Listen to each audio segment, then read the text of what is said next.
Salut, c'est Alex. Aujourd'hui, je veux vous parler d'un sujet extrêmement important quand il est temps d'investir en immobilier. Donc, quand il est temps d'acheter un bloc, un immeuble à revenu, on entend souvent dire qu'il est nécessaire de payer le moins cher possible ou de payer en bas de la valeur marchande pour faire une bonne affaire. Donc, par exemple, s'il y a un bloc qui vaut 500 000, ben, je dois absolument payer en bas de ça pour faire une bonne affaire, pour dégager de l'équité à l'achat et ainsi ben, avoir un surplus pour réinvestir, pour acheter d'autres projets. Ou si je l'achète, il doit absolument générer un cash flow positif, sinon c'est pas une bonne affaire.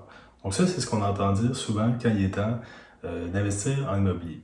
Par contre, aujourd'hui, c'est de moins en moins vrai. Donc, il est de plus en plus difficile de trouver un deal qui génère déjà un cash flow positif. Pour deux raisons principalement.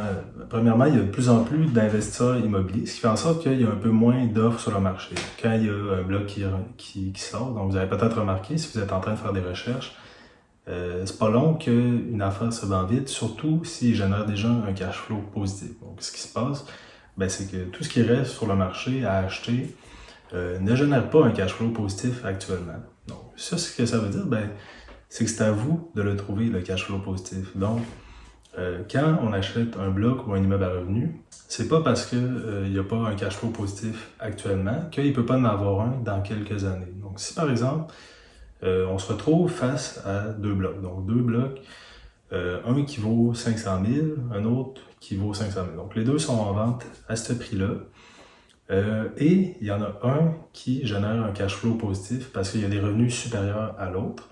Et l'autre, ben, malheureusement, ben, il ne génère pas de cash flow positif. Donc, à première vue, on se dirait, bon, il vaut mieux acheter celui qui génère déjà un cash flow positif, donc je vais faire de l'argent, tout va bien aller. Par contre, peut-être que en regardant un peu plus, de façon un peu plus détaillée, ben, peut-être qu'on pourrait remarquer que le deuxième deal, donc celui qui ne génère pas un cash flow positif actuellement, a un meilleur potentiel. Donc peut-être que dans 2, 3, 4 ans, il pourrait générer un cash flow beaucoup plus important que l'autre à 500 000 qui générait déjà un cash flow positif à l'achat.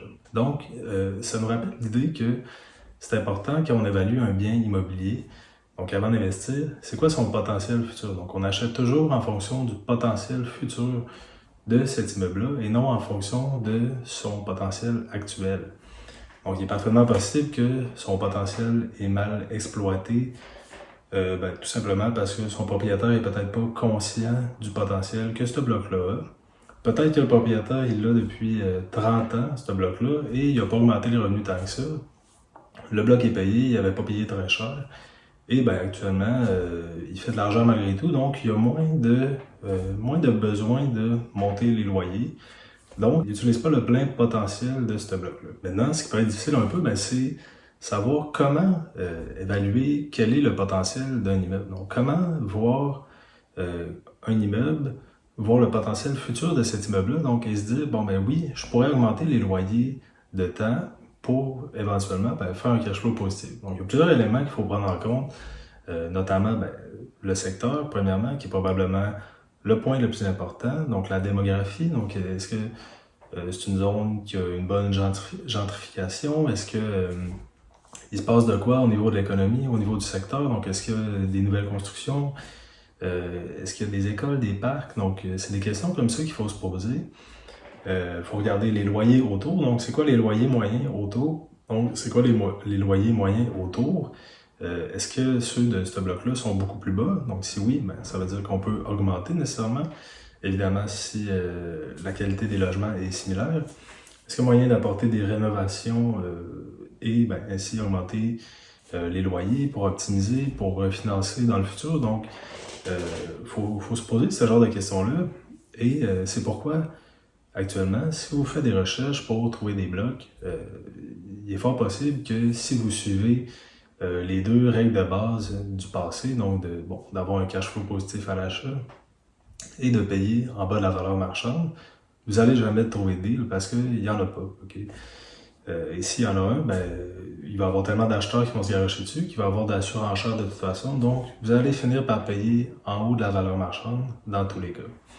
Donc, aujourd'hui, si vous voulez investir en immobilier, il faut penser d'une autre façon. Il faut toujours réfléchir en termes de potentiel futur de l'immeuble. Et donc, tenter de voir ben, quel est le potentiel de cet immeuble-là, qu'est-ce que je peux faire avec, Est-ce que l'immeuble va conserver sa valeur ou va prendre de la valeur? Est-ce que je peux l'optimiser pour augmenter sa valeur marchande? Est-ce que je peux optimiser les loyers de plusieurs façons?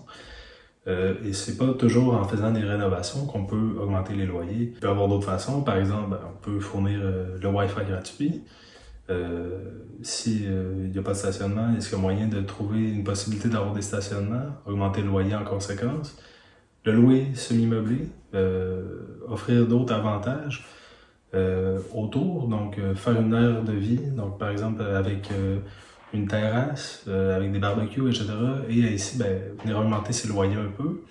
Donc il y a plusieurs choses qu'il faut faire comme ça aujourd'hui pour venir optimiser ses immeubles et arriver à faire de l'argent malgré tout et à trouver des deals rentables. Donc, quand vous allez faire vos recherches, rappelez-vous de ça et assurez-vous d'évaluer l'immeuble en fonction de son potentiel et rappelez-vous que c'est pas parce qu'une immeuble ne génère pas un cash flow positif actuellement qu'elle ne peut pas le faire dans le futur. Donc, regardez les deals sur le marché en conséquence et regardez leur potentiel futur. Donc sur ça, je vous souhaite une très bonne recherche. N'oubliez pas de vous abonner à ma chaîne pour plus de contenu sur l'immobilier, à mettre un petit like sur la vidéo. Donc ça m'aide beaucoup à mettre mes vidéos de l'avant pour l'algorithme. Et puis sur ça, on va se dire à la prochaine pour une autre vidéo.